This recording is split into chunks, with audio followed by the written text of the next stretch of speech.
As I returned home from shopping with Tom, my eyes widened in disbelief at the sight before me. A moving truck was parked right in front of our house, and there, under the clear afternoon sky, were my in-laws.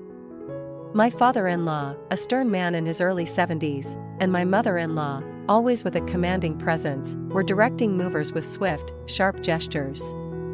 Confusion gripped me as my mother-in-law caught my gaze and frowned slightly, then resumed giving orders to the movers. "Susan, what are you doing standing there?" "Open the door," my father-in-law barked, reaching out towards my purse as if to grab the keys himself. In a reflex, I clutched my bag closer and stepped back, my heart racing.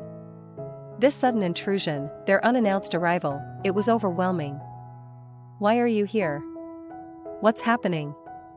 I managed to stammer out, my voice barely above a whisper. With a sinister laugh that sent chills down my spine, my mother-in-law turned to face me fully. "Oh, you don't need to know just yet. Just open the door, will you?" Her tone was light, but her eyes were cold, calculating. Beside me, Tom, who had been silent up until now, paled considerably. "Mom, what are you talking about? Why are you moving things into our house?" The scene was surreal, the quiet street now a stage for this unexpected family drama. As I stood there, rooted to the spot, I knew it was time to clear the confusion, to assert my own stance in this unfolding scenario.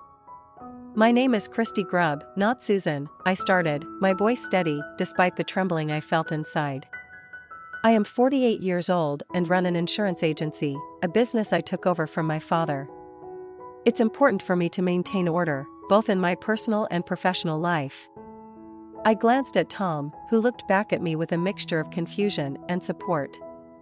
"We met at a work event," I continued, addressing my in-laws directly now. "Tom was introduced to me by a longtime friend of my father. We connected over coffee, found comfort in each other's company after his recent breakup, and things moved swiftly from there." I paused, gauging their reactions. It wasn't long before we were serious about each other. My mother was ill at the time, and I wanted her to see me married. That might have hastened things, but Tom proposed willingly, respecting my wishes as we planned a small wedding attended only by family. With each word, I hoped to bridge the gap of misunderstanding, to weave into this unexpected confrontation a reminder of the love and respect that formed the foundation of my relationship with Tom. The truck, the movers, the unexplained arrival, it all needed to make sense, but first, I needed to assert who I was amidst the chaos. Knowing I was alone, the sudden appearance of my in-laws at our doorstep that day filled me with a mix of trepidation and annoyance. There was no prior call, no message, just the unexpected sound of the doorbell and their familiar faces peering through the glass side panel next to the front door. My heart sank. Tom was out, and I had to handle this intrusion by myself. As I opened the door, their expressions were unreadable. My mother-in-law, with a tight smile, stepped forward. "Christy, dear, we were just in the neighborhood and thought we'd stop by." "It's been too long," she said, her voice laced with an unspoken accusation of neglect. I managed a polite nod, not stepping aside to invite them in, which clearly caught them off guard. "Yes, it has been a while," I replied, keeping my tone neutral. "Tom isn't home right now. Can I help you with something?" My father-in-law, who had been quietly observing the exchange, finally spoke up. "We just wanted to see how you both were doing. It's important for family to stay in touch, don't you think?" His voice had a hint of reproach, but also a weariness that I hadn't noticed before. I sighed internally. This was not how I wanted to spend my afternoon, yet here I was, confronted with the past I had tried so hard to keep at a safe distance. "Of course, family is important," I acknowledged, "but as you know, Tom and I value our privacy. We appreciate if visits are planned in advance." They seemed taken aback by my firm stance, yet my mother-in-law's next words cut through the awkward pause. "We understand, dear, but we're family. Surely, we don't need formal invitations between us?" The simplicity of her statement conflicted with the years of tension that had built up. Memories of past grievances, like the conversation about children and their abrupt judgments, flooded back, tightening my chest. I appreciate that sentiment, I continued, but respect goes both ways. We've set boundaries for a reason. I held my ground, despite the fluttering of anxiety in my stomach. As the conversation dwindled, it became clear that they weren't going to push their way in as they might have in the past. Perhaps they sensed my resolve, or maybe the years had softened them as well. "All right, Christy. We won't stay long today," my father-in-law conceded with a sigh, his eyes meeting mine with a glint of understanding, or was it resignation? "We just wanted to reconnect. Perhaps another time, when Tom is here." I nodded, feeling a mix of relief and unresolved tension. "That would be better. Let's plan for a proper visit next time." With a brief exchange of farewells, they turned and walked back to their car. As I closed the door behind them, the silence of the house enveloped me. I leaned against the door, my thoughts racing. The encounter had been surprisingly civil, but the emotions it stirred were a stark reminder of the complex web of family dynamics I was still entangled in. The tension in the room was palpable as Tom's grasp tightened on Susan's arm, his face contorted with anger. "I've had enough of your disrespect," Tom hissed, his voice low and menacing as he ushered his mother toward the door. Mike followed closely behind, his protests adding to the cacophony of raised voices and heated emotions. As I stood by, watching this family drama unfold, my heart raced with a mix of anxiety and a desperate need for it to end. This was not the first time we had clashed with Mike and Susan, but it was certainly the most confrontational. Their unannounced visit, coupled with their intrusive and judgmental behavior, had finally pushed Tom beyond his limit. "Susan, Mike, you need to leave now.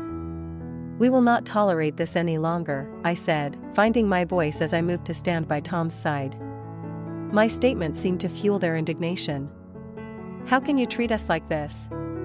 We're your parents," Susan exclaimed, her voice cracking with emotion as she tried to wriggle free from Tom's firm grip. "And you should act like it," Tom retorted sharply. "Respecting our home and our decisions is basic. You've crossed the line today." With a final push, Tom opened the front door and almost physically shoved his parents out. The door slammed shut with a resounding thud, sealing them outside and leaving a ringing silence in the house. Mike's muffled voice could still be heard from the other side. "You'll regret this, Tom. This isn't over." But Tom didn't flinch, his jaw set, his decision made. Turning back to face me and then to my father, who had witnessed the entire ordeal, Tom's expression softened slightly. "I'm sorry you had to see that," he said to both of us. My dad, ever the peacemaker, simply nodded, his earlier vague smile replaced by a look of concern. "It's not your fault, son," my dad reassured him, placing a comforting hand on Tom's shoulder. "You did what you had to do." We all stood in the living room, the aftermath of the confrontation settling around us like dust. I felt a profound sense of relief mixed with sorrow. Family ties, especially those strained by years of unresolved tensions and differences, can be incredibly painful to navigate. "Let's sit down and calm ourselves," I suggested, motioning towards the couch. "We need to think about how we'll handle things moving forward." As we settled down, the weight of the moment began to sink in. This was a significant turning point.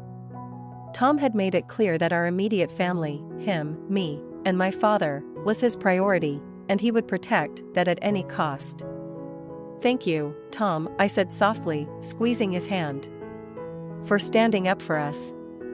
Tom looked at me, his eyes reflecting a mix of emotions: anger, love, resolve. "I'll always stand up for our family, Christy. Always." And with that, we began to discuss our next steps, knowing that the road ahead might be challenging, but necessary to preserve the sanctity and peace of our home. At Susan's accusation, a mixture of incredulity and irritation washed over Tom's face. "No, Susan. This is indeed Christy's house," he reiterated with a firm voice. "And no, she's not blackmailing me. I'm here because this is our home, Christy's and mine. We've built our lives together, respecting each other's space and decisions." I stood there, still gripping my bag tightly, watching the scene unfold with a growing sense of resolve. Susan's attempt to undermine our relationship and her continuous intrusion were exhausting. Her look of confusion and accusation made it clear she was grasping at straws, trying to regain some control over the situation. And to clarify, Christy isn't just a housewife, Tom continued, his voice rising slightly in defense. She runs a successful insurance agency, a business she inherited from her father and has grown significantly. She's a professional who manages both her career and this home with impeccable skill. Susan's eyes flickered with surprise, perhaps finally beginning to understand the depth of misinformation or assumptions she had held about me. Meanwhile, Mike, who had been a silent observer up until now, chimed in, trying to smooth things over. Let's not argue about this now. We just came because. But Tom cut him off, his patience clearly wearing thin. No, Dad. Enough is enough. We've been through this conversation too many times. You both need to respect our boundaries. We've made it clear that unannounced visits are not acceptable. As Tom spoke, I could see the strain of the moment on his face. This confrontation, although necessary, was taking its toll on him. He was fighting for our privacy and autonomy, values deeply important to both of us. Susan, still not quite willing to back down but visibly shaken by Tom's assertions, muttered something under her breath before addressing me directly. Christy, you should have told us more about your life. We wouldn't have. I interrupted her, feeling a surge of empowerment. Susan, knowing about my professional life or personal achievements doesn't give you the right to impose on our privacy. This is our home, and we deserve respect. The atmosphere was tense, with each of us holding our ground. Susan and Mike seemed to realize that their usual tactics wouldn't work this time. The reality that Tom and I were united and firm in our stance was sinking in. With a heavy sigh, Tom took a step towards the door, opening it once again. I think it's best if you leave now. We need some space and time to think about how we want to handle future interactions. Reluctantly, Susan and Mike moved towards the door, their expressions a mix of frustration and resignation. As they left, the air in the room seemed to lighten slightly, the weight of their presence dissipating with their exit. Turning back to Tom, I reached out and took his hand, squeezing it gently. Thank you, I whispered, my voice filled with gratitude and love. For standing up for us, for our home. Tom nodded, a weary smile crossing his face as he wrapped his arm around me. Always, Christy. We're in this together. As the door closed behind Susan and Mike, we both knew that while today's battle might be over, the war for respect and boundaries with his parents might continue. However, standing there together, it was clear that whatever challenges we would face them united. As Susan's accusations rang through the air, calling me a defective product, a wave of indignation swept over me. The crassness of her words was shocking, yet it revealed the depth of her disdain and misunderstanding. Her attempt to belittle and dehumanize me based on something as personal as fertility was not just offensive, it was cruel. Tom's grip tightened around me, his body rigid with anger. Mom, that's enough, he roared, his voice echoing in the suddenly too small living room. Christy is my wife, and your words are not only inappropriate but deeply hurtful. It's none of your business. The room fell silent for a moment, the tension palpable. Mike, standing a bit behind Susan, looked equally stunned by his wife's outburst, his face registering a mix of embarrassment and disbelief. He seemed at a loss for words, unsure how to navigate the volatile atmosphere Susan had created. Look, I began, my voice steady despite the turmoil inside. Tom and I have always been open and honest with each other about everything, including our challenges with fertility. The fact that this doesn't fit your narrative or your desires for grandchildren doesn't give you the right to insult us. Susan's face turned a shade paler, perhaps realizing she had crossed a line that could not be easily uncrossed. Her attempt to sow discord between Tom and me had backfired, showcasing her desperation and lack of respect for our choices. And to clarify, Tom continued, his voice cold and unyielding, the unknown man Susan mentioned was a client from Christie's agency. She was conducting business, something she does exceptionally well. This is her career, her livelihood, and I support her fully. The air seemed to thicken with each word, the weight of our united front pressing down. It was clear that Susan's visions and our reality were worlds apart. Tom's support in the face of his mother's cruel intentions meant more to me than I could express, reinforcing our bond and shared values. "I've told you before, and I'll tell you again," Tom said, shifting his gaze between his parents. "Christy is not just my wife, she is my partner, in every aspect of the word. What we decide as a couple is our business, and not open for debate or manipulation." Mike finally spoke up, his voice hesitant. "Susan, maybe we should go. We've obviously upset them, and this isn't how we should be handling things." His attempt to mediate was feeble, but welcomed in the storm of emotions. As they prepared to leave, with Mike coaxing a silent Susan towards the door, I felt a mix of relief and sorrow. The confrontation had drawn clear lines and, perhaps, had also marked a turning point in our relationship with Tom's parents. Once the door closed behind them, the relief was palpable. Tom turned to me, his eyes softening as he took my hands in his. "I meant every word, Christy. I'm here, we're in this together, no matter what comes." I nodded, feeling the strength of our bond, solidified even more by the day's trials. "I know, Tom. And I couldn't imagine going through this with anyone but you." As we stood there, united in our living room, the place where we had faced down so much together, I knew that whatever challenges lay ahead, we would face them as a team, stronger and more united than ever. As my father-in-law lunged forward, his face contorted in anger, Tom deftly stepped aside, avoiding his grasp.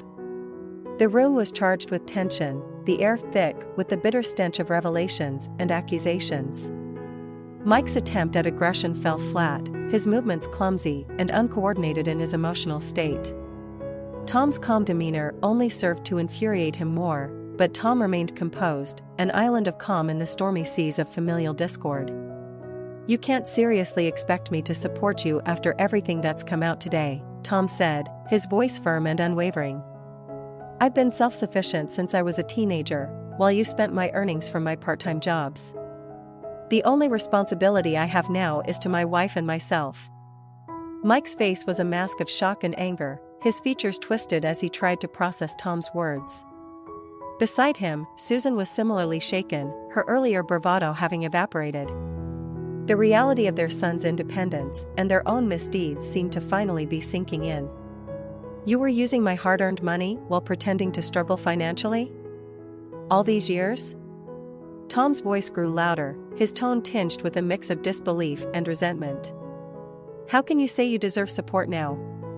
Susan's attempt to interject was cut short by Mike, who seemed to be grappling with his own turmoil.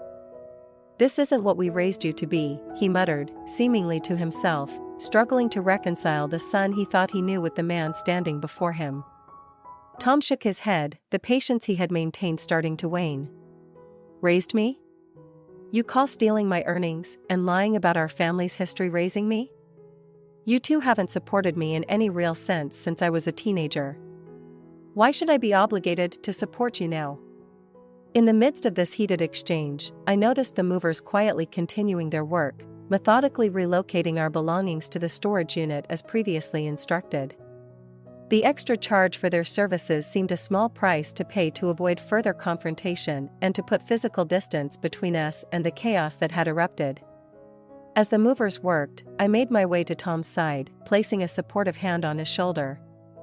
"Let's focus on what we need to do next," I whispered, trying to draw his attention away from his parents' dramatic outburst. "We have each other, and that's what matters." Tom nodded, taking a deep breath as he turned to face me, his expression softening. "You're right, Christy. Let's get our things moved and start fresh. We can't let them drag us down with their issues." With that, we directed our focus back to coordinating with the moving company, ensuring that all our possessions were accounted for. Meanwhile, Susan and Mike were left to absorb the weight of the day's revelations, their loud bickering fading into the background as we planned our next steps, determined to build a future on our terms, free from the turmoil that had defined this day. As Susan's phone conversation devolved into frantic pleas, Tom's previously forced smile evolved into genuine amusement. He shook his head slightly, watching his mother's facade crumble in real time. All these years, he muttered, more to himself than to anyone else, and it all comes out over a phone call.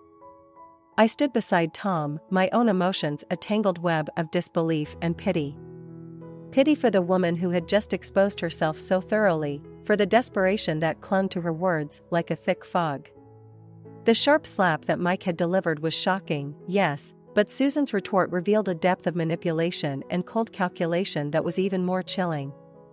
"It's been quite a show," Tom said, his voice low.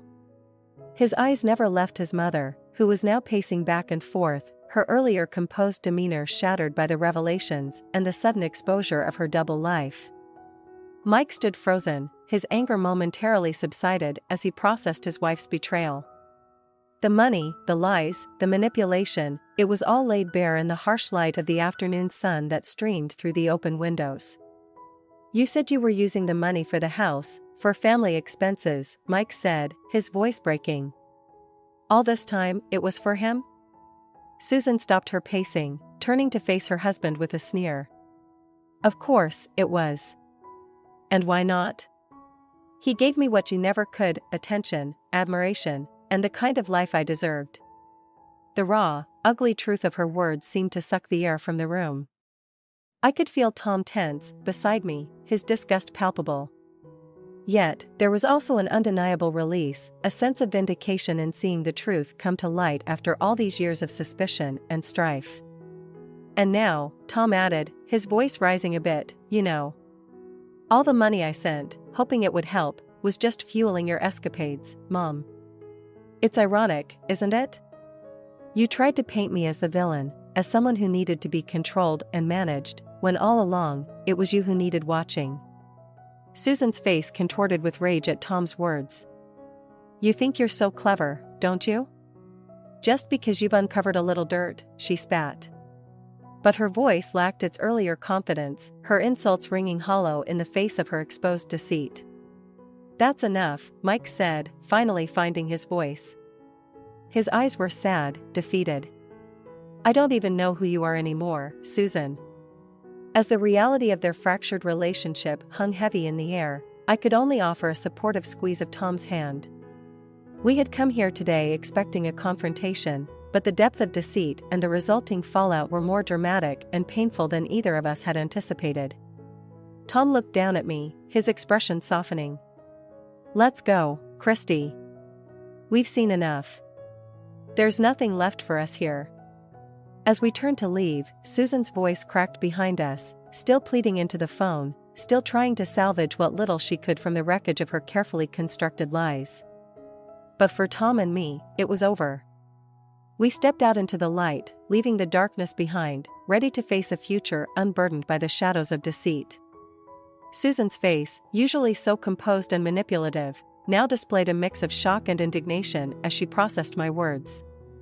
She had never expected me to confront her so directly, or to dismiss her suggestions with such finality.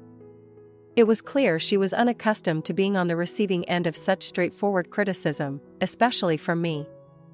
"You can't be serious, Christy," Susan stammered, trying to regain her composure. "After all, living together could be beneficial for all of us. Think about the savings, the practicality." I shook my head, feeling a mix of disgust and anger. "Beneficial? Susan, you've just been exposed for manipulating and cheating, not just on your husband but on your entire family. And now you expect us to live together, as if nothing happened? As if we could ever trust you?" Tom, who had been quietly observing the exchange, now stepped closer, his expression hard. "Mom, you need to listen to Christy. We're not going to pretend everything is fine and live like one big happy family.